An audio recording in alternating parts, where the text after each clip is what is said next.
Hi, this is Five. This is just a quick message before we start the show. We had a bit of technical difficulties recording in a different location, and it doesn't quite sound as good as it normally sounds. On the plus side, there are less sirens. So please enjoy as best you can, and we'll be back in a couple of weeks if you are listening weekly. Otherwise, you can download the next episode as soon as you like. Okay, I'm all set. Here we are at the news desk. Yeah. Cyborg versus Robot. We're trying a new location this week. I think it's going to be echoey. Yep. It's weird. It's all concrete. We are in a concrete cell. Yeah. In a bunker. We have taken to the underground. We are in fear of a Hubot uprise. We're in a train station filled with vintage railway trains. Recording this episode. Yeah, because we ripped these chairs out of the vintage trains, they're quite rickety. And you know what I shouldn't do? I shouldn't drink and talk at the same time. No, unless you're practicing ventriloquism. Cyborg versus Robot.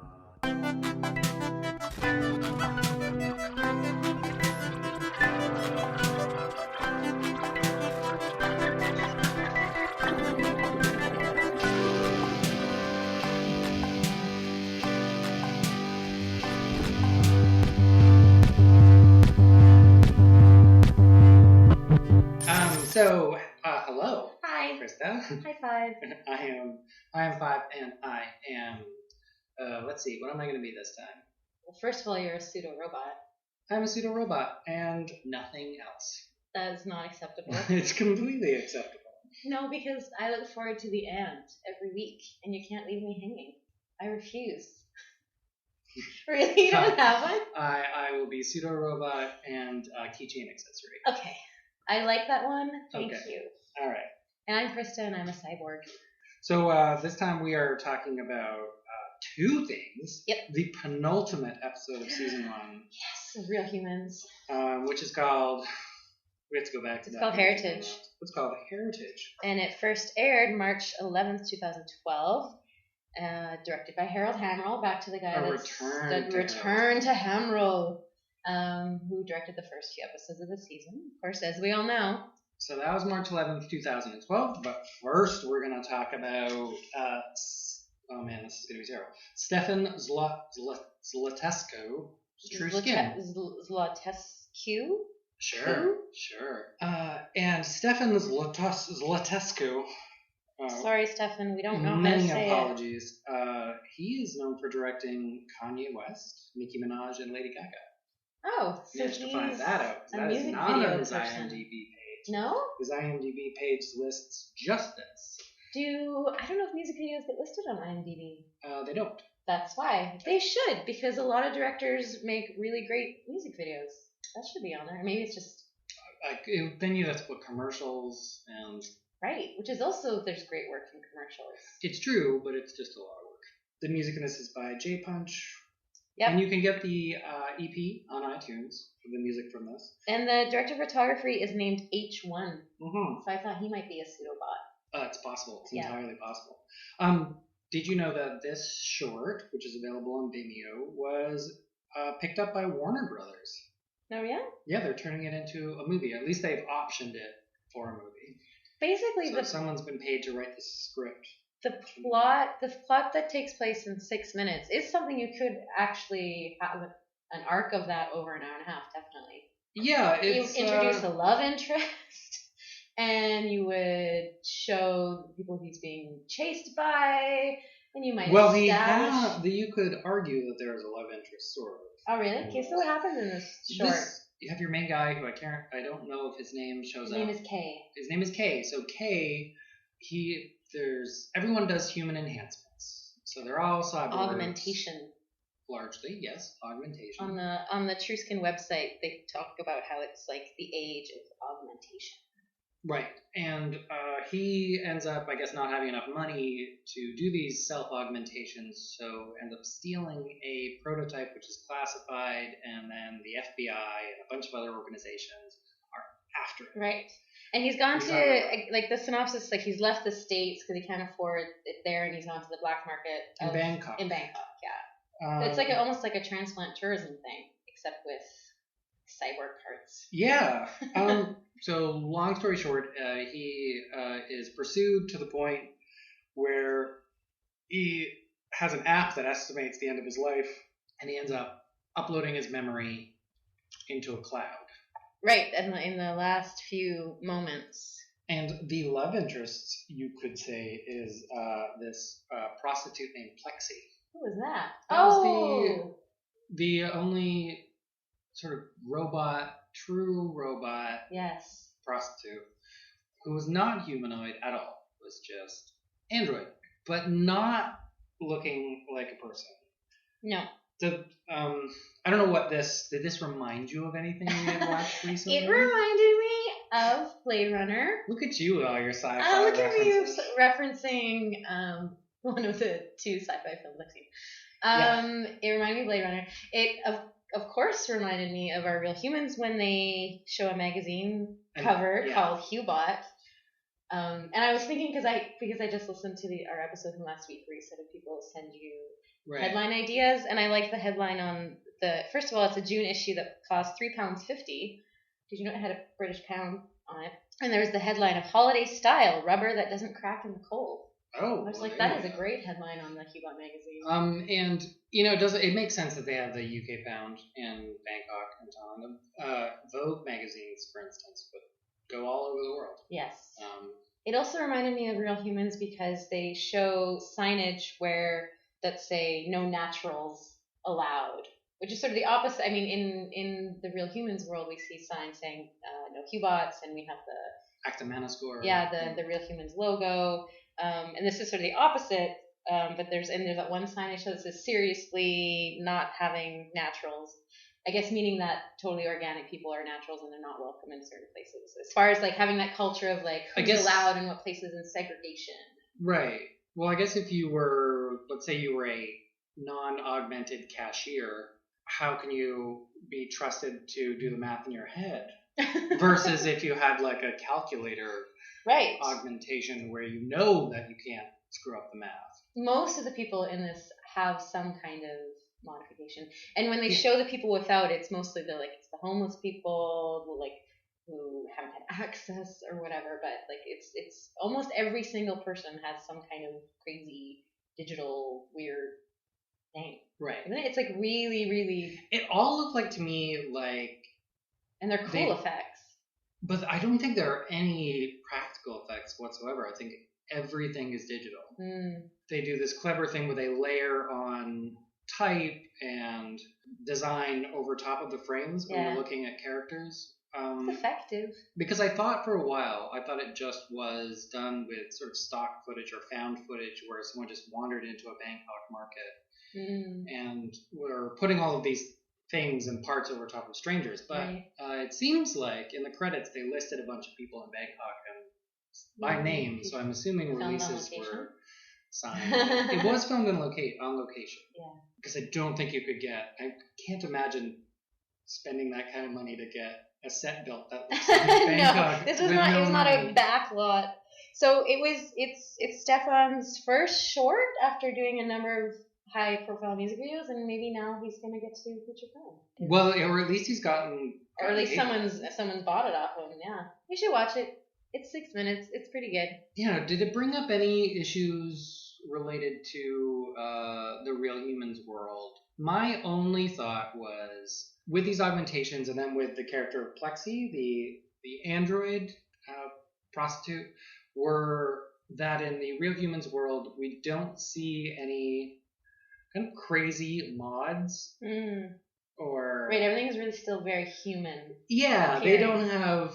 And I'm just thinking of some of the things when I was doing the magazine covers for Hublove and Playbot, finding some of the images on the kind of cheaper stock agencies. Yeah. You will see these weird little shots of people with elf ears, and I was thinking, why aren't there people people modifying. They're like, I really like elves. I'm gonna have a Hubot with elf ears. Or my favorite color is blue. I'm gonna have a blue Hubot rather than interesting one that looks like a person. Yeah. And after seeing Guardians of the Galaxy with the Zoe Sultana and green and Karen Gillan in blue, very yeah. So that's what you were thinking about. Yeah, I want a Crayola box of Hubots. Yeah. So let's get into the actual episode. Yes, okay. Because now I'm just picturing a Crayola box of Hubots and I'm gonna wait for some weird 2 a.m. message from you where you've actually made it. Where? Because can I just tell people, sure. And you knew that I would love it. I did. In one of our older episodes, in an offhand comment, I said, Horton, here's a Hubot. And it was a passing comment, and it was funny for 5 seconds. And then yesterday, you sent me an image that you made of the Horton, here's a Who cover, but you switched it to Hubot, and it totally made my day. Yeah, I changed all one word. Yeah, so we're going to put it on the website, though, because I think it's awesome. And I love shit like that. Well, it'll already be on the website because of the release schedule for these Real Humans episodes. The recording is happening weeks and weeks and weeks ahead of our release. Weeks in advance. I know. It's probably going to be my Facebook profile picture. I loved it. I love the weird things you make. Just so everyone knows. So Heritage, episode 9. And the return to director Harold Hamrill. Now, who was our last director? Levin Aiken. He did all the episodes in the middle. I thought Levin Aiken's direction was great, but I guess what happened in those 4 episodes that he did was he started getting further and further away from the look that Harold Hamrill had established. So when this episode started, it was just like, all of a sudden I felt like instead of watching a TV show, I was like watching something quite cinematic. Yes, and then there's a few shots in the cold open that are... they're so atmospheric. Yes. So there's dust flying around, the color palette in particular, the waving fabric between Niska and Malta when they're standing on either side of that sheet. Oh, that's a fantastic split shot. Yeah, and it does really stand out. And it felt to me, too, like a return to the aesthetic and feel of what established the series. I'm just going to get out so you need to dig in your bag? I do, because I don't want to screw up. I brought our list of actor names because... Do you want a cookie? Can I eat those cookies? Yeah, you can. Then yes, I want a cookie. So speaking of our cold open... Yeah. And eating's probably a terrible idea. You can't talk. Our cold open for this episode is Malta's mom. Which, just to summarize and clarify, I appreciate that you make charming pieces of art, and you appreciate that I cause audio trouble. Yeah. Which I have to edit out. Don't worry about the cookies. I'm dropping cookies. That's okay. So Malta's mom trashes his room. See, this is a bad idea. I just really wanted a cookie right now. No, that's fair. And discovers the plans, photos of HubMart, his arsenal of guns, and bomb plans in the room, and picks up the phone to call the police. Is that that was... I'm eating, you keep talking. That was it. See, this is where this falls apart. It falls apart like a crumbly peanut butter cookie. So the cops show up, and they are waiting in the house for Malta to come home. Malta arrives, followed closely by Niska, who's driving a Benz. Whose car did she borrow? I'm assuming she stole it. Okay. So Niska hijacked a Benz and pulls up behind him. Ove, who's standing up in Malta's bedroom looking down, sees Malta arrive, sees Niska arrive, so registers what she looks like. Hadn't, I guess, ever seen her before, but just notices this woman walking into the building. I think he's probably quite good at his job. I guess he's just an E-Herb agent, but he seems a detective, E-Herb detective. Malta is suspicious because I think he sees sort of unmarked cop cars or sort of registers that something's up, and he calls his poor sweet dear mom. He goes around the basement. He goes around the basement because I love the scene where he walks up to the apartment and he sort of stops and he looks around and he notices these cars outside, and it doesn't feel right to him. Yeah. And he's paranoid, but his paranoia is paying off here. In this moment, it's paying off. When he goes into the basement and calls, does he call? He calls from his cell. He calls from his cell. He calls his mom, and she says, Malta, Malta, Malta. She's not a good liar. He says, "Are you alone, Mama?" And like, "Are you okay?" "Yes, I'm okay. Yes, I'm alone." And, "Are you lying?" "Why would I be lying?" And he knows. And then he hears someone trying to get in the door, because he also has the sense that maybe he's being followed, I guess. Or yeah, you're right. He's paranoid, and so he hears someone trying to come into the basement. I suspect that Malta feels he's being followed at all times. He probably does, and you're right. And like you said, he at this moment is correct.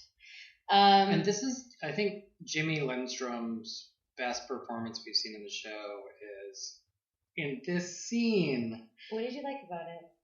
He just his body, his presence. When he walks up to that front door and he notices something's wrong, there's just this little bit of hesitation, and you know that he's just seeing him walk up to the building. You know he realizes something is wrong. Yeah. You don't even, when they go to the next shot where they show you his face and his sort of wandering around, you knew before that. Yeah. He's established that just with like his body positioning. Then of course, after Niska breaking into the basement, where she does not need a key, she just pushes straight through, showing her Cubot strength. He catches a glimpse of Niska walking, sort of passing through a doorway. These little, like, these Hitchcockian horror tropes. Yes. And this beautifully utilized, all these hanging sheets. It's like the laundry room in the basement. Yeah. And it's so perfect for the kind of chase scene. I mean, they are slowly kind of being followed.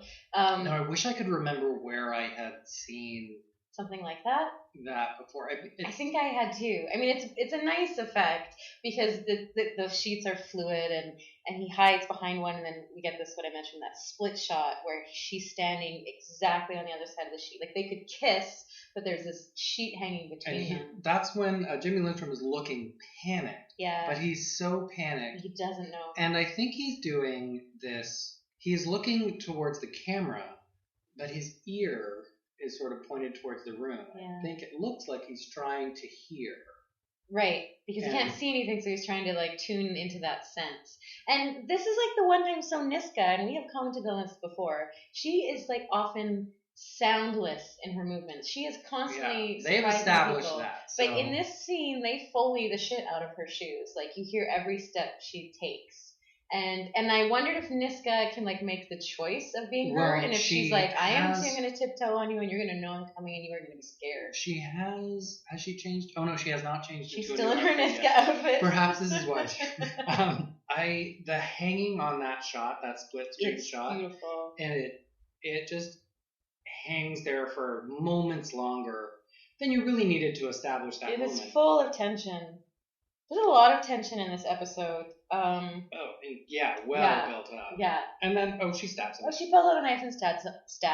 She's just fast. She pulls out a knife and stabs him. You just said that, but I wanted to repeat it. Mm-hmm. And then we get the opening credits. Da da da da. Did that happen all before the opening credits? That's all the cold open. That is a long. It was long. Opening for this. Yeah. It may be the longest we've seen. They're normally very short, but I guess this was long. Yes. That's all. It's worth it for that. Who are we going to talk about first? There's the split screen, and then there's that tilt up, which I watched over and over again later. If you watched that over and over again. Maybe my favorite two scenes in this episode. But there's a lot of beautiful shots. There's this one. There's the train station. Like, you know what my favorite shot is? What? Is when Tobey and Hans are standing at the crest of the hill when Tobey gets out of the car. Oh yeah. Yeah. There's all these sort of symmetrical shots with the action just plopped right dead center. Yeah, and that was one of them. But the tilt up that we see later, a flash, you texted me about, and I texted you about Niska's sweater, because we generally, like as we've said this before, we watch the episodes separately, so that this conversation is entirely spontaneous and organic. But sometimes we can't resist saying sometimes I will speak for myself, cannot resist saying little things because I get so excited to talk to you about it. So I had texted you about Niska's sweater, and the one thing you said to me was the tilt up. So those were like, for some reason, the things that we I wonder why. couldn't wait to like comment. I wonder why. We'll have to compare that at the end of this. We'll just have to compare which one's the better. Each time, the little things that we let slip. Who are we gonna talk? Okay, how are we gonna talk about this episode? I guess we can't can't follow Malta anymore. That's that. Malta's dead. Well, we should keep. Let's follow. Let's follow one of my other favorite performances in this episode is by Johannes Kunka. I don't know, but Rick. Oh, okay. So let's follow Rick. Right. Because he's tragic in this he's episode. He's been pretty, but he was sort of like, he's been kind of a little bit of a monster. And I think But I think he come to realize after he was like almost recycled, consequences of his actions. Yeah, and he, hearing that news from Teresa, I guess has really affected him. And his experience, I guess, of getting taken to being impounded. Yeah. So he's sitting at the table and Teresa goes to talk to him.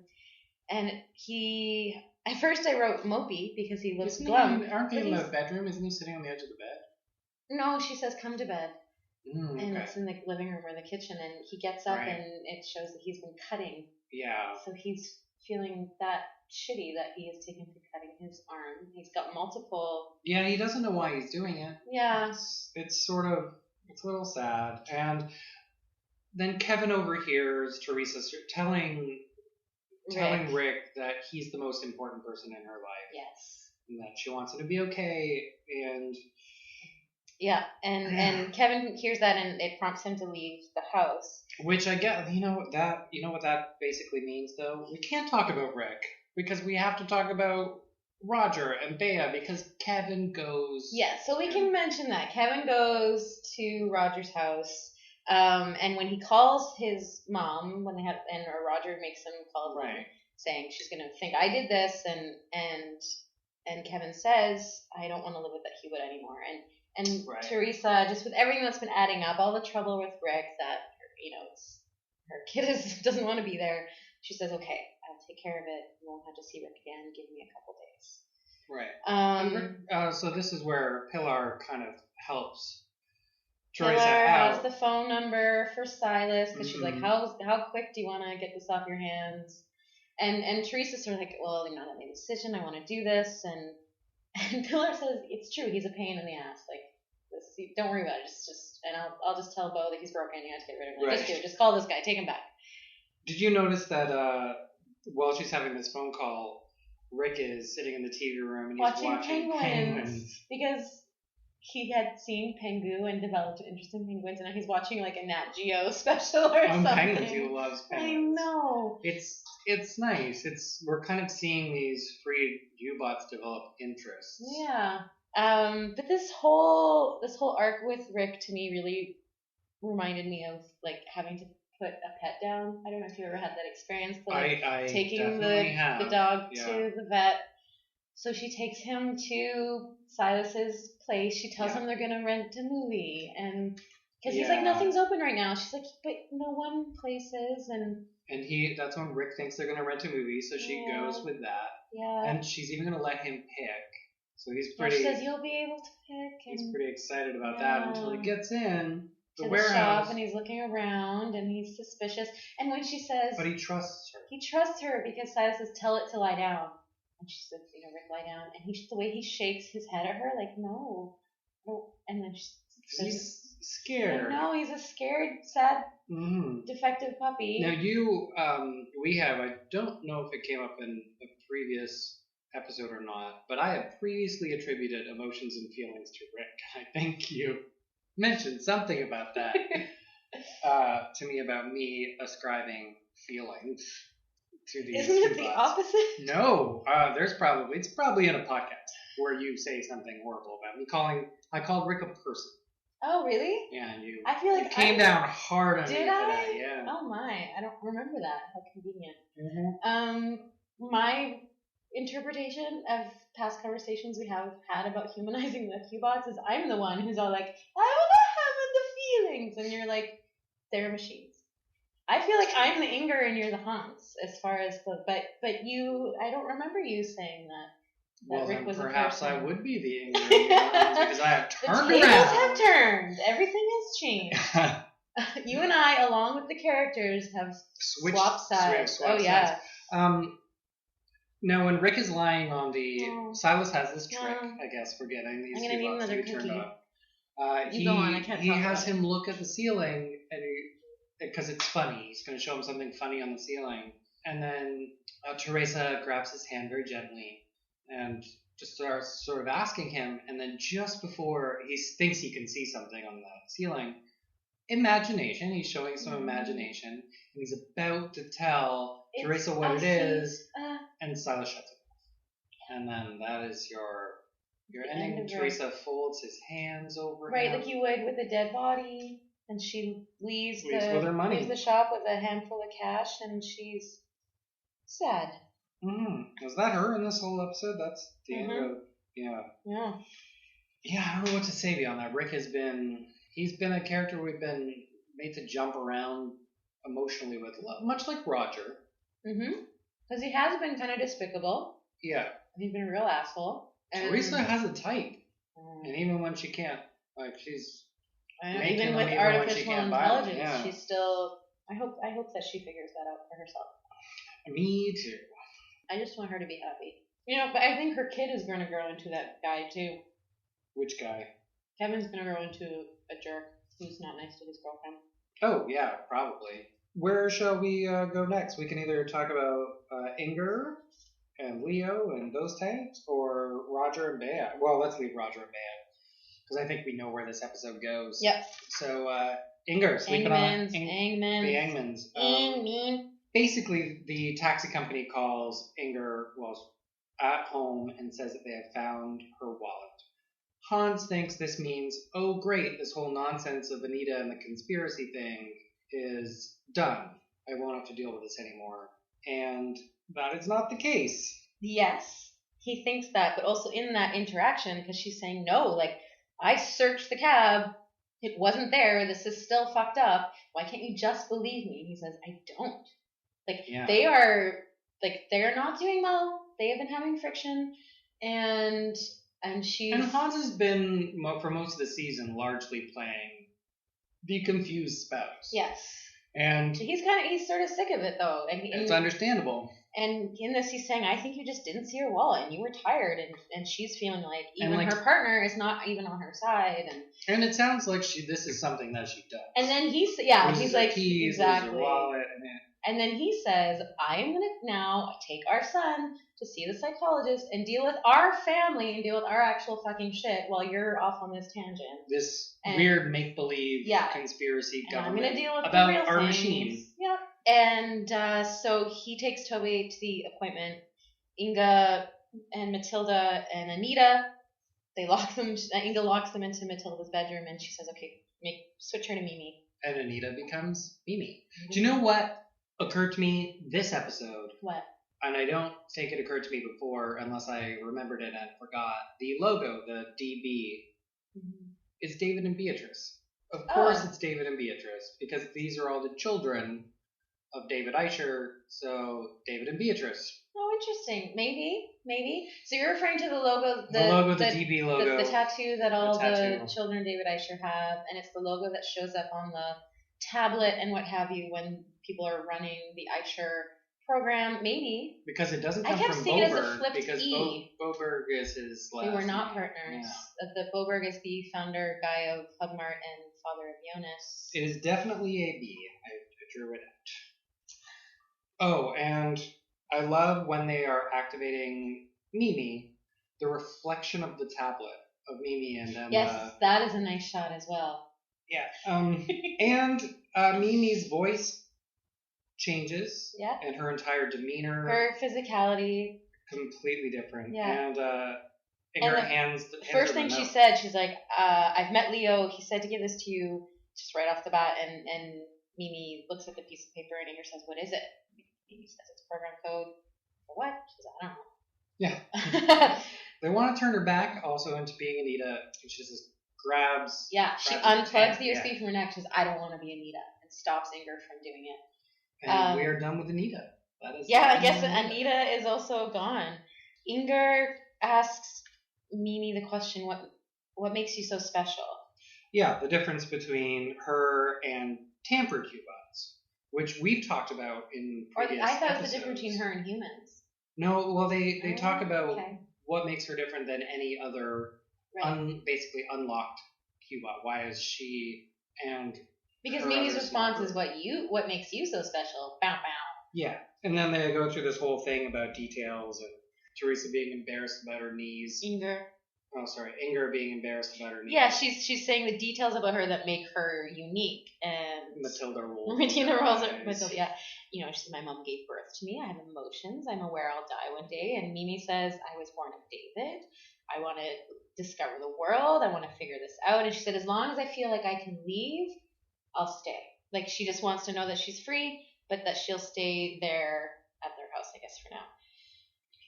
There's so much going on. This is where everything's sort of layering over. Yeah, we do, just as kind of like another Inger aside. I mean, I guess we do also see here there's a phone call from the law firm somewhere in here that they give her a heads up. Yeah, they give her a heads up. Carl has showed up at the law firm. He's taken the computer. He's taken all of Inger's files.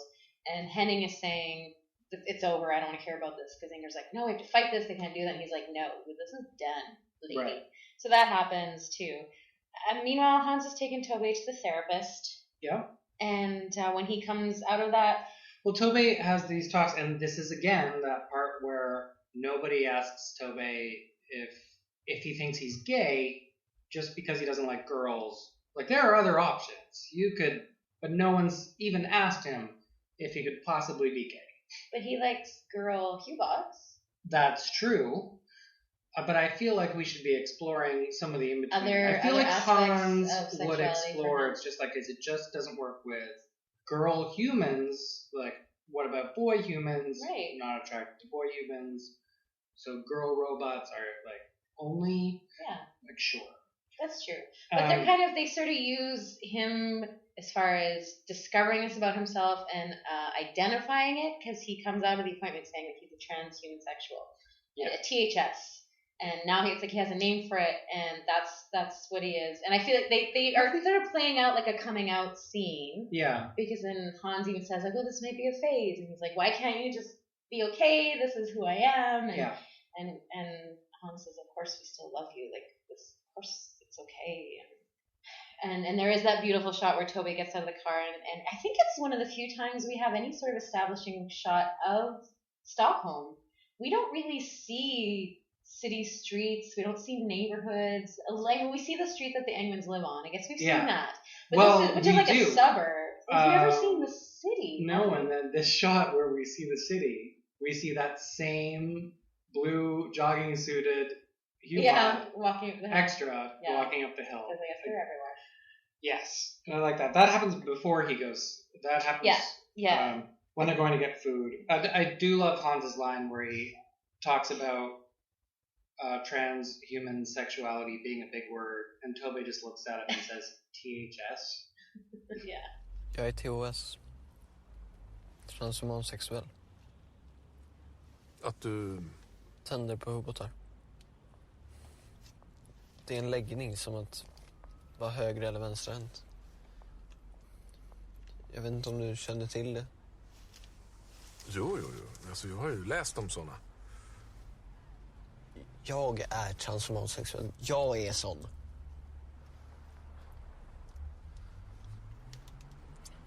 Långt ord, det där. THS. Their interactions are always... I'm always so touched by the Hans-Tobey scenes. Yeah. And Tobey's this... I mean, he's a teenage boy, but he's actually also pretty articulate. Like, when he's talking with the psychologist and describing what he's going through.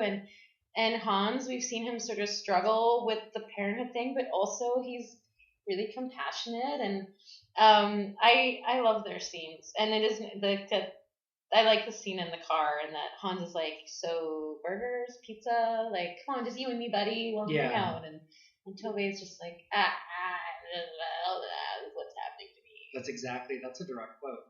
That's Swedish. That's in Swedish. Do you know what my Swedish word is for the week? Yeah, sure. Forgot. Oh, it's förlåt. Förlåt. The A with the dot over it is like an OW sound. Mm-hmm. Förlåt. What does that mean? I'm sorry.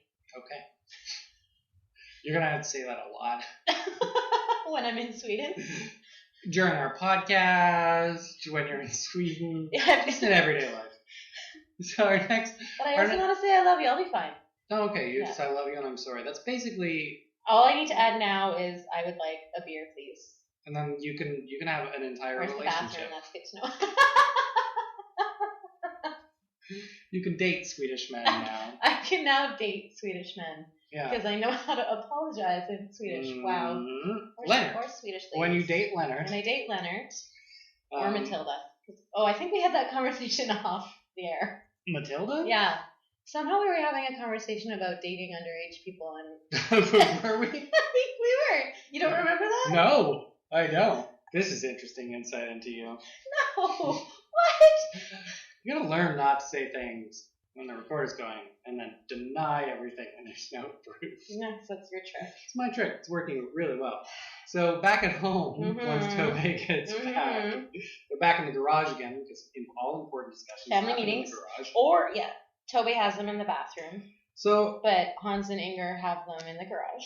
This is where Hans and Inger have their fight. Hans wants to turn Anita into the authorities because, there's this, as far as Hans knows, there's a terrorist, a guy who's murdered a couple of people. So maybe not a terrorist, but a guy who's murdered a couple of people has information stored possibly in their Hubot. Yeah. It's just like, let's turn her over and move on.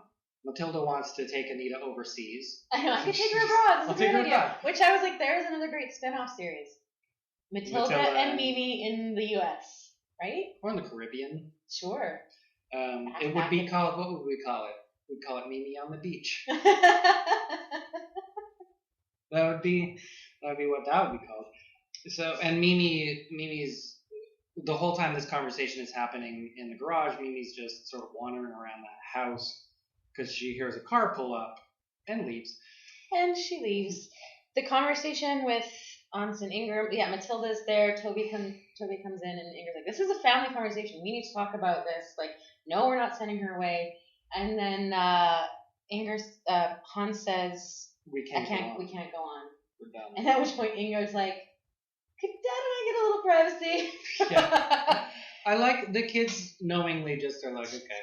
It basically happens that that's going to happen because Inger has decided that Hubots at this point, or at least Anita, is alive. The children of David Eicher. Yeah. Not machines, they're alive. And she says, she's part of our family. And Hans says, she's not part of mine. And if we're not in agreement, and I can't do this.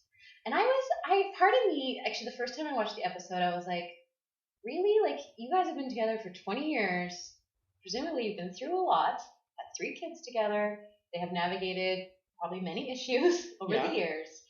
And now they're going to break up. But it has been building up as far as their differences of opinion on this. And maybe that this is a deal breaker. Like, would this be a deal breaker? Well, we've even already seen this in this show. Because this is like a core belief, maybe. It's like, what is the value of this person? And if they really see that differently, I guess. Well, they have a whole life together. But I think this is one of those things that keep interrupting you? Culturally is happening. Right. Because Teresa left Roger for Rick. Right. Their kid is falling in love with their Hubot. Yeah. And Inger's decided she's a person. Yeah. And it's... And you're right. We have the whole time we have seen, and at first Hans sort of like rolled his eyes. It's like, oh, all right, Inga, like you're getting into this. But I think as he's seen Inger take on the court case and start to defend the rights and get involved with Leo and get really paranoid about the conspiracy, that he has started to feel really, I guess, disconnected. I think Hans is. I was like, shouldn't they maybe go see a counselor together? Like 20 years of marriage at least. How old's Matilda? 19? Yeah, somewhere around there. They've been together at least that long. You're assuming they didn't have children out of wedlock. Well, maybe they haven't been married. I don't know. But they've been together a long time. Yeah. They could figure this out together. But I feel like for Hans, all of these things are the equivalent of, like, whether or not you can keep your phone on while you're on a plane. Right. And I feel like Hans would be like, it's no big deal. You just keep your phone off. You just, like, who cares? I can turn my phone off for a couple of hours. This is a bad metaphor. I'm not totally following the Don't follow, but we'll have a different... Don't follow. Pay no attention to what 5 is saying.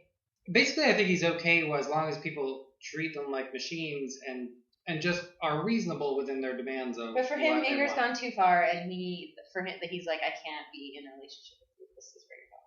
Like, I think if Inger were fighting at the airport to allow people to, when they're traveling, leave their Hubots on the plane while landing and taking off. Because as it stands now, if you brought a Hubot onto a plane, you would have to power it down. We don't know that. We have to power down all electronics during takeoff and landing. Okay. So if you take a Hubot on the plane, you'd have to buy it its own seat. It might interfere with the flight navigation. Yeah, so you'd have to turn it off and turn it on. We do not know much about international Hubot air travel. No, we don't, but I am glad that you have given it some thought, and I think your theory might be correct. Should we talk about Leo? Did you want to talk? I want to keep talking hypothesize more about international Hubot travel and flight regulation? Yeah, I do. Because, when I start writing my slash fiction about Jane Timglass, and did you just put them in their box and they could go in they could be checked luggage? Stuff to turn them off. Are you allowed one checked Hubot? No, you'd have to buy a seat. Come in a plane? And imagine, now you get charged for, I think on all airlines now, you get charged for your first piece of baggage. Yeah. So.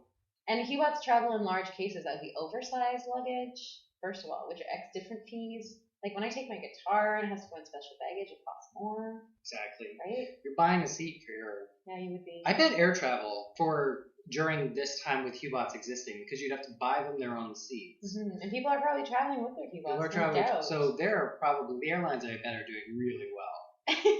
Because they now have to probably add more flights so that people can get on these planes with their Hubots. They don't have to feed them. They get to stay safe. Yeah, I was just thinking it's an industry that maybe would benefit. Because with tourism, if you're traveling with your Hubot, yes, so transportation, like flights or trains, you'd be getting a seat. You wouldn't be, the restaurants wouldn't be making more money because Hubots don't eat. Right. But as far as accommodations, it would probably count as a second person or whatever. So there would be some, I think, travel and tourism. I have to wonder about the storage, the way you would store Hubots. Would you take out a few rows of seats and just sort of lie them down? Have a row of them in the back? And stack them? Because they don't need to move for comfort. Right. So there could be just a little corral of Hubots at the back of the plane. Right. Yeah. Just sort of tied in there. Something to think about. Visualize that at home. Visualize how you would store your Hubots on a plane. This is a design problem. How to travel with your home home care Android. So sure, we can talk about Leo now. Okay, I'm off my. You exhausted that now. You're okay. Yeah. Okay. I've been thinking about it for ages, but yeah. I'm really glad it came up. That's all I think about. I can't travel if I have a Hubot. Anyway, Leo. Carl, Ove, Oldaz. Yeah. When we first. Okay. Well, here, since you're jumping around, they know that Inger has the code. Yeah. Or they suspect she does. She has something written down, which she has given to Mimi, and this is the information. They now know Mimi exists, which they did not before, and now they have some leverage, which they can work with Leo. Well, they think so. They hope so. Leo still in bed. Old Oz is like, damn, you should have died from sepsis. You are in physically rough shape. Your body is rotting and dying. You are skipping the part, though. Skipping the part where they. Maybe I'm going to come back to it. I don't think you are. Okay.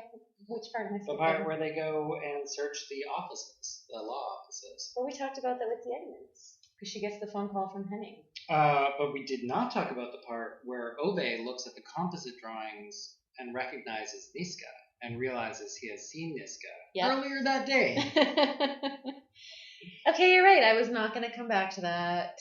And that was... You're in charge. Keep talking. And the reason that they find out, there's... Carl says something about because they hired the firm to represent Leo and not Engman directly, they have to use their warrant on the law firm first before they can go straight to Inger's house, because they know that Mimi is at Inger's house. And he's saying we have to do this by the book, so have to get a warrant. So that's why she gets the heads up. Yes, which is helpful, I guess, to her. And you're absolutely right. Ove asks to see the drawings, and Carl kind of digs into him. Carl doesn't have a very high opinion of Ove, because he's like, yeah, so I heard how someone got killed while the building was filled with cops, and he's still sort of how does this shit keep happening on your watch, basically. He's not letting the fact that Bea was his partner. Yeah, he's not letting that go. So sorry, now we can return back to Oldaz and Leo. Sorry, verloopt? Yes, verloopt. Verloopt. I don't know what the response to that. How do you do you know what? How do you say what is it? Fuck you in Swedish.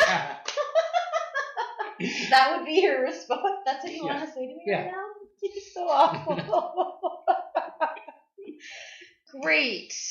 So I'm glad I'm leaving you with this show. I was thinking I'm glad this is the second last episode. So sad. You're mean. Yeah, I am. So Oldaz says to Carl, she's listening, she's like, oh, okay, first, wait, no, fuck. See, and then you throw me off. They're in the hospital bed, and Leo has a high fever and high CRP, which is C-reactive proteins, and they're proteins that are measured in the blood and appear higher when there's swelling in the body, and it's used to monitor infection after surgery. That's interesting, because it can detect flare-ups and decide if the course of action is effective. How exciting is that? That's exciting. And she says that Leo should have died of sepsis by now, and that if these CRP levels rise, his tissue is going to start to decay. And then I wrote down zombie Leo. Yeah. Did you write down zombie Leo? I didn't, but we have called him a zombie before. We have called him because he is living dead. He's just becoming more dead and still living. In the hallway, when Oldaz goes out to talk to, or she runs into Carl, I feel like every time they show that hallway shot, there's the same two extras. It's like a guy in a suit holding a folder every time. Just walking in the background. He keeps forgetting things in his office, so he has to go back. Yeah, and what does she say to him? I don't know. She just is saying she's still this is fucked. They can't do what they're doing to him anymore. It's inhumane. Yeah. Well, I love Carl's placating pat on the shoulder. Oh yeah. When in the hallway where he is, I'll consider it and get back to you. Yeah. Later, so now we know that Oldaz is going to hatch a plan. She has somehow got a hold of some of the live feed or footage of Leo, and she breaks. And I was like, how did she get that? She breaks into the office. She's tampering with the. It's a little heist. Yeah, and she's gonna. She replaces the live feed of Leo's bed with a looping feed of him alone. Yeah. She almost gets caught. This is another scene of we saw in the cold open, the tension of someone's opening the door and always coming down the hallway, and he almost sees her and she's ducked down, and it's. Well, I wrote down there's this really tight shot when Carl comes into the office. It's just this little second unit shot, overhead of the key going in the lock and turning. It's this audible click. Yeah. Yeah. I don't recall very many shots like that. She's gonna get hot. She's gonna get caught. She's already She's hot. pretty hot. Yeah. So she pulls that off, successfully, but barely. And Carl goes to speak to Leo and says, we know you have the code. Just give it to us. We're in a position to help you if you help us. I'll just leave this pen and paper right here for you. Yeah. And Leo has a flashback, I believe, at this point. Does he? Oh, yes, he does. It's Boberg and Aisher. Yeah. And Boberg is questioning David, saying, what are you doing? And don't you want to cooperate with, the Hubmart industry? It's we could be making money. And David's like, these are my chillins. Really? Could you say that again? Can you say that closer to the mic? Nope. He's like, no, this is for the sake of my children. I'm not selling this. I'm not interested in mass producing it. He's like, your children, I was at your kid's funeral. Your son is dead. And then he says, oh no, that's not him. But he says, what have you done? Yeah. He's realized, because Leo walks in. and he realizes that he's looking at like a teenage Leo, and which have some, like, I think his face has been digitally youngified. They did something to this. Something. Well, it's the first time we've seen that actor like cleaned up, because we mostly only ever see Leo where he's like always in rough shape. Yeah. So maybe he is actually that big. Maybe that's just what he looks like, clean shaven. Maybe, and his hair is so neatly patted down. Yeah. Yeah, and David says to Mr. Boberg, like, no, he leaves. We see Niska sneak out the back. Yeah. And when Boberg's getting into his car next to a Max model. Oh, that is Max. Oh, that is where they got Max. That's how they got Max. I didn't realize that. Yeah. You were absolutely right.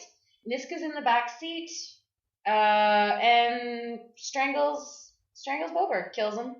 So this is how we now know that because before it's been referenced that he was found dead, but now we know it's because Niska killed him. So we get that information, and Max Bot is just watches because he's a simple Max Bot. Yeah, I was so happy to see him again. Aww. Like I really liked him. I thought he was wonderful, and so it was really nice to see him. He's cute. Back in again. Also in this flashback, we see David give the hard drive to Niska. He's like, this is your soul. This is the code. He says, but the last sequence of the code, which I'm going to give to Leo, and he whispers it in Leo's ear. Mm-hmm. And he's like, you two, go forth, do great things. And at this point, we already know that Bea has copied this code onto another hard drive, which is in someone's pocket right now. Someone's keychain. And it is, I do actually have the same hard drive.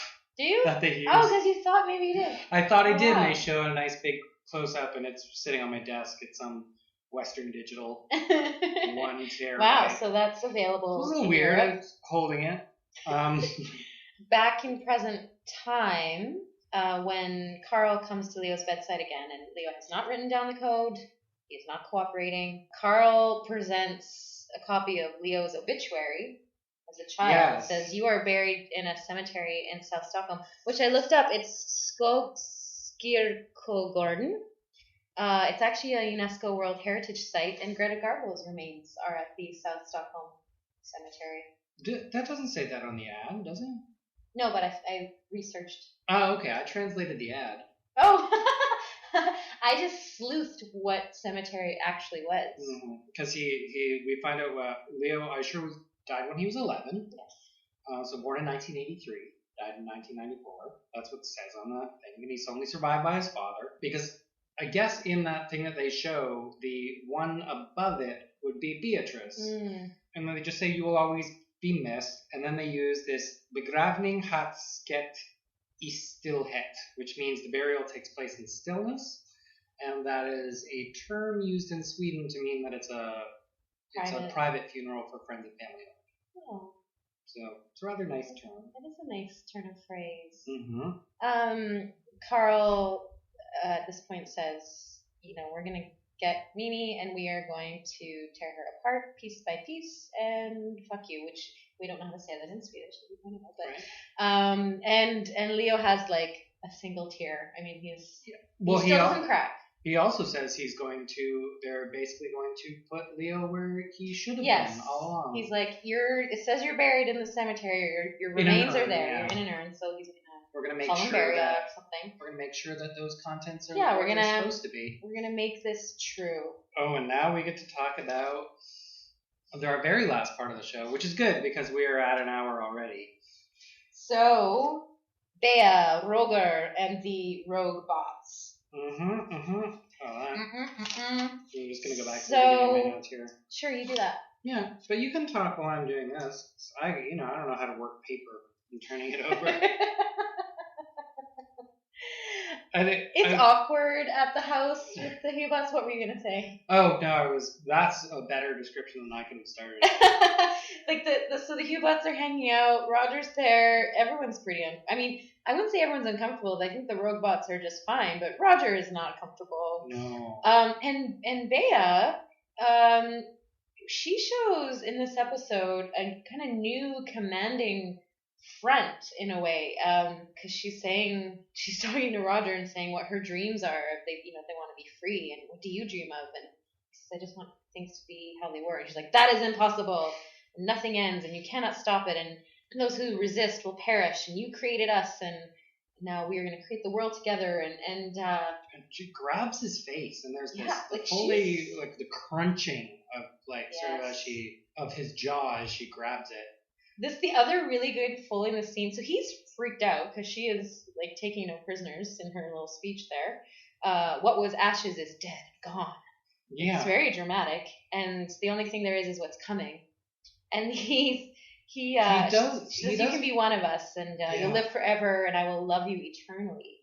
So she's suggesting can augment him and make they're going to live on forever. But the other good piece of Foley that I really love is when he says hold me, and he drops his head on her chest, and it goes thud. It's like the sound of his head hitting like a hard shell. Mm-hmm. We hear a little bit more of that kind of sound work later in the episode. Yeah. Roger also finds some old clothes in the house that he offers. This is like my favorite thing in the whole episode. I knew this would. See, this is you do focus on the fashion. We'll see of this episode. So I'm assuming how much you love that Tilt Up has a little to do with fashion. Yeah. But so which then results in Marilyn and Fred and Niska wearing like horrible sweaters and looking really odd. But they're out of their sort of like, they've always looked like badass, what's the word for the way they've looked? Like I don't know if they've all looked badass. Okay, not Flash. Nor Gordon. I don't think anyone would describe Gordon as badass. Or Marilyn, who is a weird, glorified, green-eyed extra. She never talks. She never talks, and I don't know the reason for that. But her character is oddly superfluous. And then Kevin comes to the house, which we referenced sooner. Roger's very panicked about that, and he's sort of not sure how to explain the Hubots in his house. Niska and Bea go into the bathroom and have a conversation, and that shot I fucking loved. You have Niska on Bea on the left and Niska on the right, but in the mirror behind them, it's reversed. So you see Niska on the left and Bea on the right, but in between the two of them, it's so good. I totally love that shot. And Niska's like, we have to get Leo, and Bea says, I know who can help us. She calls Ove and says, meet us. I have information for you. Mm-hmm. Is this after the? Yeah. Oh, this is after the. We missed a couple of parts. What would you like to add? Oh, hold on. Because this one jumps around. Paper. I don't figure out how to work it. Oh, the scene where when Kevin arrives and they present Niska her new clothes. Where Bea's making tea for all of them. Yeah, coffee. Is it coffee? Well, she offers Kevin coffee. Okay, so Bea is making coffee. She pulls down this candy called Jules Cum, which are marshmallow Santas. What's it called? Jules Cum. Oh. It's only sold in November and December. It's a seasonal treat. It's a seasonal treat, and it is marshmallow, strawberry flavored Santas. That sounds disgusting. And they have, while she pulls it down, they have this jingle bells noise, which I was confused by until I looked up what this clearly very popular interesting thing is. Can we get some for my Hubot party, my Real Humans party? You could, yeah, sure. They're probably not vegan. No, they would not be because of the being marshmallows. You can make vegan marshmallows, can you? I guess they're not. They're something different. No? Yeah, well, they're something different. I don't think they really work very well. Mm. So, yeah, back to your bathroom scene where they're just discussing the code, right? And that Bea's going to make a phone call and get information on Leo. She's like, fine, I do know someone who can tell us where he is. And when he does, Roger and Kevin have these moments where Roger says that he's renting the room to, and that these people are guest workers. Right. For like temporary foreign workers. And Kevin and Roger can't lie. He's not good under pressure, as we know. And Kevin asks like a simple question, like, "Oh, where are they from?" He's like, "I don't know. I don't know." Like he just like can't answer anything about them. And then Kevin tears down this poster, a band poster on the wall. 3-bot 616 Trooper. Right? Because he's not like, they're Hubots. Not a real band. Not a real band. But at least he has band posters. Right. Unlike he does. And there is there's a little sticker of a band called Aiden. Oh. In the background. No, they are real. Oh, they are real. And because he does wear, there's another band that he likes, which you see on the back of his backpack. He has a Beastie Boys patch. Does he? Yeah. Oh, good for him. Mm-hmm. And he says calls them Pac-Mans, and Roger says like, oh, you don't say that at school, do you? Like, that's not, shouldn't say that. And I think Kevin's probably surprised that his dad is sort of defending Hubots. Turned around. He knows his father to be a Hubot hater. He doesn't know that his, and he uses that. The kid uses that excuse. He says, "Oh, it's just a computer game," and Roger says, that's not what it means today. Like, that. It means something. It means something bad, and maybe just, And this is when he tells Kevin that Bea is his girlfriend as well.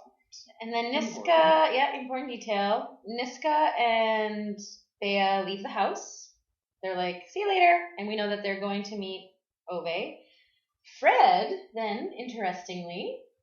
Oh, right. I was not entirely surprised because it's not shocking. They've shown Fred and Niska as not being in agreement of what to do.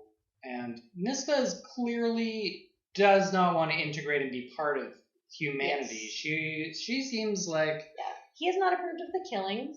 Yeah. And... you know what she seems like she's going to do? What? She's going to travel back in time, kill Sarah Connor. Which is a Terminator reference. There you go. Thank you. I want to show off all of your sci-fi skills. Thank you for prompting me so that I get to answer correctly. I thought Gordon wasn't going to be in this episode. Well, Gordon is still just sitting in the basement depressed. He has not changed into his jaunty new outfit. No. But Fred wakes up Marilyn. He's like, "Come on, we've got to go." He says we have to find the hard drive. Like, he knows that Niska and Bea have gone out. He's like, "We need to find the drive. You got to help me."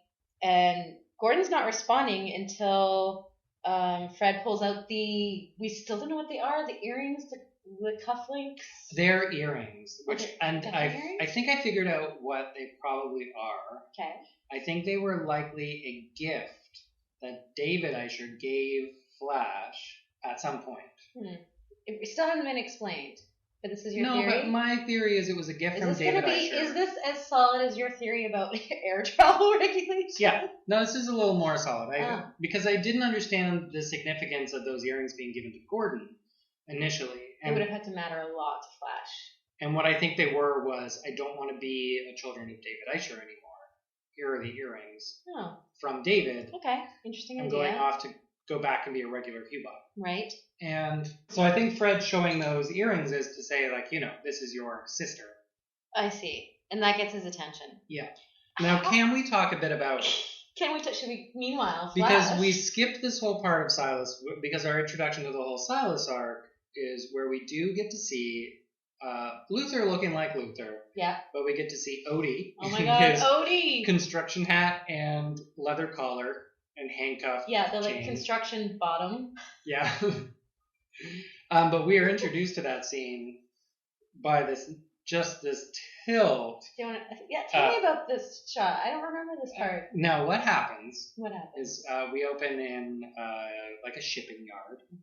And Josephine Alhenko, who has won Miss Sweden, so former Miss Sweden, we get to see this nice tilt up her body, showing her in a schoolgirl's outfit and pigtails. Yeah.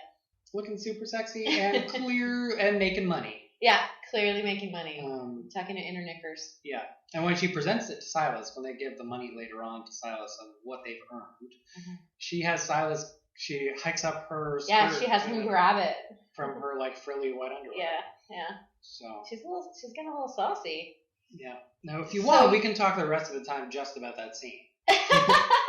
So we see that Silas also expects his Hubots to earn income by prostituting. So sorry, we got away. And the shots of Odie and the little interactions with him and his weird little smiles around it. Odie's so fucked up. He's still so broken and so weird. And now seeing him in that outfit, it's kind of hilarious and sad. But it's a funny little bit of detail of what has become of Odie. I feel like Silas would have had to dress him and would have had to figure out put that collar around him. How am I gonna make this? How am I going to make this look sexy? Sellable. What can we do here? So I feel like when Silas is disappointed that Odie did not make enough money, it is his own fault. Because that sexy outfit he put on Odie is not pulling its weight. But also, he was very good at dressing Josephine Alhenko, or Flash. Yeah. So what Flash is doing is selling. When she comes in and they have this thing where he's collecting the money from everyone, he notices on Flash's hand that someone cut her wrist, that a client did that. And when he sees that, he notices also on her arm, he rips off a bandage that she had something covering her David Eicher tattoo. And he sees it and has a moment of recognizing it because he saw it on Mimi when he had her in the shop. And he had Jonas Boberg. Yeah, asking about it. So I think, in that moment, that's also, I think it's a passing thing, but I think it's important that he is like, he now knows he knows he has one of them. One of those. So I guess we'll see next episode what happens with that. So I'm glad we talked about it because that is a very important thing that happens. I think it is. So our final... to cover that again... Flash in lovely schoolgirl outfit. Tilt up. And Silas discovers she's a child of Tate Fletcher. Just to highlight what's important about this highlight the important parts. Former Miss Sweet. Key plot moments brought to you by Five. So back to Bea and Niska. And big warehouse space. Our final scene. Ove has met. He knows he's meeting Bea there. And he says, you had information? And she says, that information is like, you will lose. And then Niska chimes in and he realizes he's being flanked by these two people. He recognizes her. She says, we can offer you and your family safety, which was a good thing earlier in the show. They had an establishing shot on Carl's desk, a family photo of his wife and kids, just so we know that he does have family and he would want to respond to protect them. Niska hands over a wad of cash, and he very quickly is like, all right, he takes it. Yeah, and they say, how are we going to get to Leo? Well, see, this is the thing where I feel like this scene may have been planned because Ove hands, or parts of it anyway, planned. Ove hands Bea a card, like a security pass, and tells her an access code. Like a birthday card. Yeah, security pass, and then tells her an access code, like a door code, and then tries to give her keys. Right, and then Bea, because she sees that the keychain is on there, which is the USB with the back of it, is like, well, we don't need your keys. You should keep your keys. Yeah. And Niska's like, we totally need the keys, dummy. And she's like, okay, right. Sorry for being stupid. Yeah, but we know that has said that because she's realized that she wants Ove to still have the code for whatever reason. Yeah. Because earlier also Niska said, have you copied it? She's like, no, nuh-uh. She pulls out a gun. Mm-hmm. Points it at Ove. Yeah, he looks startled. And then she turns a little bit. Tilts it slightly. And shoots Niska in the head. She is a good shot. Well, she's a detective. Yeah, you're right. But she right through the forehead, and she says, "Hey, Niska," which means goodbye. Hey, means goodbye. It means bye then. Yeah, bye. Hey, Yeah. And then hands Ove back his keys. And lights a match and ignites Niska, who instantly bursts into flame, which maybe the whole thing that Malta said about the low flammable point is they ignite at 171 degrees Celsius. Yeah, and so Malta was in. Yeah, I wrote that down too. Malta was right. Malta was being a fire hazard. Yeah, and that's the end of the episode, which was it was a really quick turn around that Bea sort of is taking over, and she has gotten rid of Niska. And shit's happening. Now, how did you feel about Niska's out? Niska's gone from the show. A lot of characters that is it. are wrapped up in this episode. Yeah, no more Malta. I'm gonna miss Malta. You're gonna miss Malta. You no longer have to look at Niska's eye makeup, which you don't like. Well, I feel like Niska doesn't have any potential. No, she's been the bad guy. We just keep seeing how evil she is, and now she's gone in the second last episode of the season, so that's sort of right. We're gonna need a new bad guy. I mean, we're still fighting to get Leo out and we have a new bad guy in Carl. Our intelligence. Yeah, I guess so. who's I assume he's going to be the target of freeing Leo is the thing that needs to happen next, and securing Mimi. Right. And somebody investigating Jane Timglass's murder. Right. There's the loose ends. So many loose ends. So we'll see what gets wrapped up and whether or not Matilda can have her overseas experience. Whether she's going to go backpacking or not. Yeah.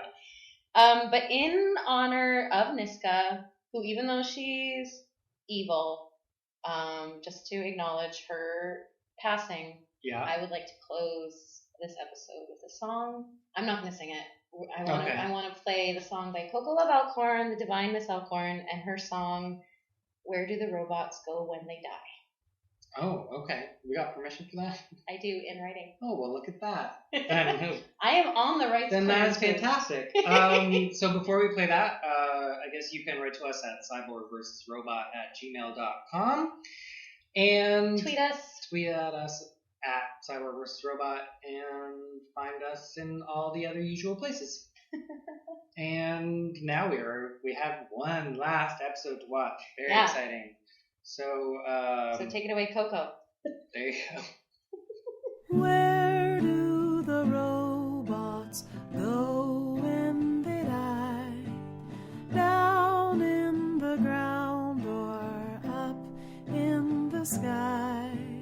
Little by little they rust as they cry, then settle their metal bodies to lie. They never ever thought that things would be this way. They used to have strong arms that they could swing and sway. They used to be the newest model on the block, till Hextra came along, the first to walk and talk. Where do the robots go when they die? Is it the same as for you and I? Why do I wonder? Why, oh why?